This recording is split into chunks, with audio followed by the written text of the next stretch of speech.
So you think you know support and resistance? I'm going to ask you to just forget everything you've learned for a minute. Because today, we're not just drawing lines on a chart.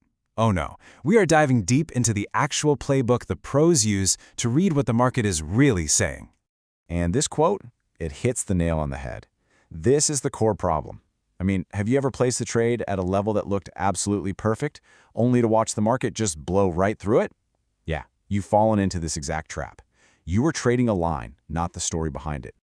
So what's the big secret? What do they know that you don't? Well, it isn't some magic crystal ball, I can tell you that. It is a complete and total shift in perspective. Pros don't see lines on a chart, they see battlegrounds. And really getting that difference, well, that's the first step to changing everything.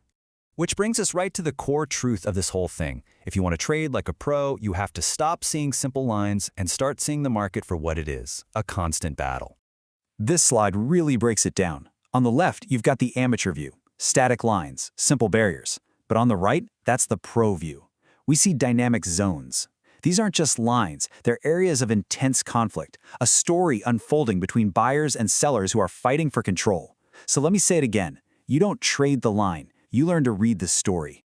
The key thing to understand here is that these zones, they have a kind of memory.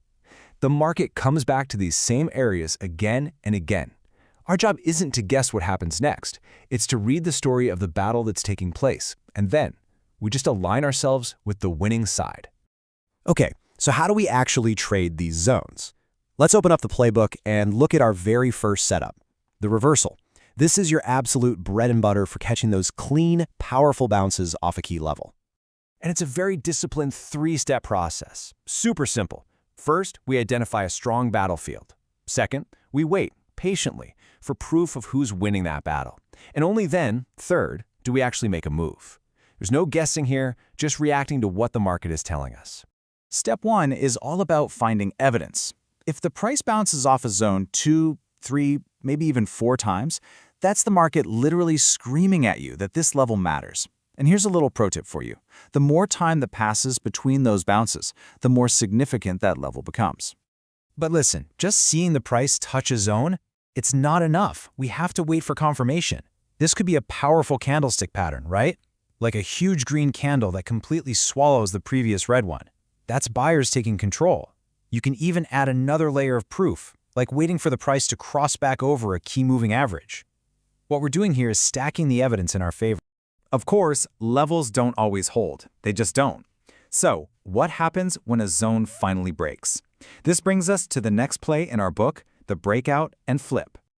This concept right here is absolutely critical.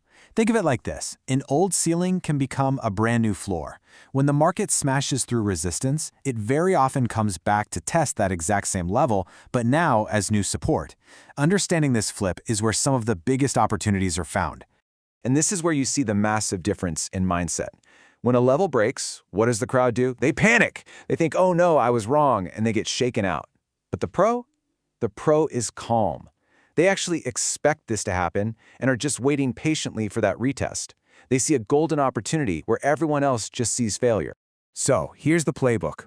Price smashes through a level, but you don't chase it. No, you wait. You let it drift back to that broken level. And when it holds as new support or resistance, and you start to see that momentum kick back in, that is your signal to get in and ride that next wave. All right, now for something that's one of the most frustrating things for new traders, but you guessed it, one of the most profitable setups for pros, the fake-out trap. I want you to let this sink in. A fake-out is not the market tricking you. It's the market showing you its hand. Instead of seeing it as a frustrating loss, we need to start seeing it for what it is, a high-probability trading setup. So, why are fake-outs so incredibly powerful? Well, it's pure psychology. A false breakout lures in all the eager traders, but when the price snaps back inside the zone, it triggers a massive cascade of their stop-loss orders. That flood of selling or buying creates a momentum vacuum that you can ride in the opposite direction. The plan here is really simple. You watch price poke through a level, and then you wait for it to quickly snap back inside. That snapback, that's your entry signal. You get in, you put your stop just beyond that failed breakout, and you target the next major level on the other side. It's beautiful. So now we have 3 really powerful setups. But guess what? None of them work in a vacuum. The final piece of the puzzle, really the master key to all of this, is context. It's about seeing the bigger picture.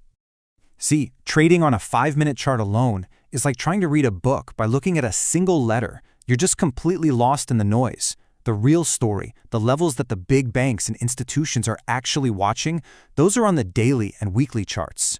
So here's the method. You use the higher time frames, the daily, the weekly, to draw your map and mark those major zones of conflict. Then you zoom in to a lower time frame to time your entry, looking for one of our 3 playbook setups to show up right at those critical levels. And this is the million-dollar question, isn't it? How can you possibly tell a genuine breakout from another one of those nasty traps? We've got our setup, we've got our context, but we need one last tool for that final confirmation. And that tool, my friends, is the MACD indicator. I want you to think of its histogram, those little vertical bars, as a kind of lie detector for the market.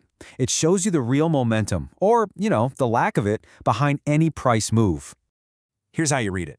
If price breaks out and those MACD bars are getting taller and taller, like a rocket taking off, that's real conviction. The momentum is backing the move. But if price makes a new high and the histogram bars are getting shorter, that's called divergence, and that is a huge red flag. It's like the engine is sputtering. The move is probably a trap. And that brings it all together into a complete game plan. Think of this as your pre-trade checklist. Number 1, identify the setup. Is it a reversal, a breakout, or a fakeout?